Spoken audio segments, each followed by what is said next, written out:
السلام عليكم ورحمة الله وبركاته. أهلا بيكم في فيديو جديد من فيديوهات قناة عائلة الزهراء. النهاردة هعمل معاكم كيكة الاسبونج. كيكة الاسبونج بدقيق الاسبونج الجاهز. أنا عملت صينية قلب كده زي ما انتوا شايفين، عملت صينيتين، صينية حجم كبير كده وصينية أصغر بشوية. آه، زي ما انتوا شايفين كده أنا عاملاها كده خفيفة كده ومش مش مش سميكة قوي، عشان أنا عايزاها هعملها. هقسمها اتنين بس. يلا بينا نشوف الطريقة والمقادير. بسم الله الرحمن الرحيم. معايا كوبايتين كبار دقيق وسبع بيضات. حجم يعني حجم صغير، لو حجم كبير 6 بيضات بس. كوباية الا ربع مية دافية، مية دافية مش باردة. كيسين فانيليا ومعلقة محسن جل، معلقة من محسن الجل. حطيت كل المكونات وهخلط كويس بالخلاط بالمضرب، مش هستخدم خلاط.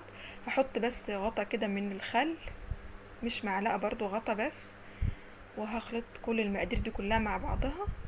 طبعا انتوا عارفين ان ده دقيق الاسبونج جاهز، بيجي فيه معاه السكر واللبن البودرة، يعني ما بنضيفلوش اي حاجة الا البيض بس ومية دافية. خلاص زي ما انتوا شايفين اهو الكمية زادت معايا بتاعة البيض. هحط الدقيق بس، طبعا الحلة كانت صغيرة، انا نقلت في حلة واسعة شوية وحطيت الدقيق طبعا وضربته كده بالخلاط كتير. هفضل برضو اضربه لمدة لا تقل عن 10 دقايق، لغاية ما يبقى القوام متماسك كده وكريمي كده وحلو، ما يبقاش سميك قوي ولا يبقى خفيف، زي ما انتوا شايفين اهو. وطبعا هو لونه مش ابيض قوي كده، الفلاش بتاع التليفون هو اللي عامل فيه، يعني هو لونه بيبقى يعني اصفر شوية. خلصت الكمية دلوقتي، ضربتها اهو، فصلت المضرب بتاعي. هفضي بقى الخليط بتاعي، هجهز الصينية كده اللي انتوا شايفينها الألمونيا دي، وهدهنها كويس وهرشها بالدقيق. هدهنها زيت وهرشها دقيق.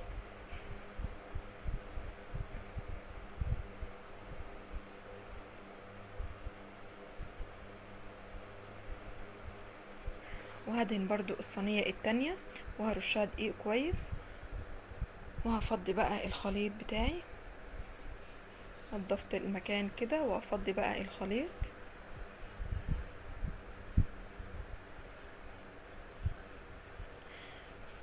وزي ما قلت لكم الدقيق الاسبونج عليه السكر وعليه اللبن البودرة، ما بنضيفش الا البيض والمية والفانيليا ومعلقة المحسن الجل. هفضي بقى الخليط بتاعي كده، هحط شوية هنا في الصينية دي وهفرده كده زي ما انتوا شايفين القوام، قوامها جميل جدا وكريمي. خلاص فردت الكمية في الصينية ديت، خلاص زي ما انتوا شايفين. هحط بقى بقية الكمية في الصينية الصغيرة دي.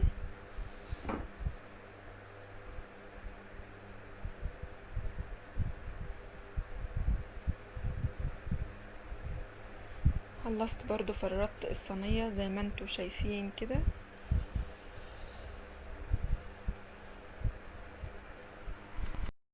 خلصت دلوقتي، هحطها بقى في الفرن وهرجع لكم تاني ان شاء الله بعد ما تطلع من الفرن. وخلاص دلوقتي الصينيتين بتوعي طلعوا من الفرن. دي الصينية المقاس الكبير زي ما انتوا شايفين اهو. انا هقلبها دلوقتي وهوريها لكم. شايفين الصينية شكلها جميل جدا، القلب دي. وانا قلبتها اهو، وشايفين سمك الكيكة بتاعتي جميل جدا وهشة وجميلة، وان شاء الله هتعجبكم. وان شاء الله زي ما قلت لكم انا هعمل ان شاء الله هزوقها معاكم، هنزل فيديو ان شاء الله وانا بزوقها وهوريه لكم باذن الله. ما تنسوش بقى تضغطوا لايك وتفعلوا الجرس وتشتركوا في قناتي عشان يوصلكم كل جديد من فيديوهاتي. واتمنى يكون الفيديو عجبكم، والسلام عليكم ورحمة الله وبركاته.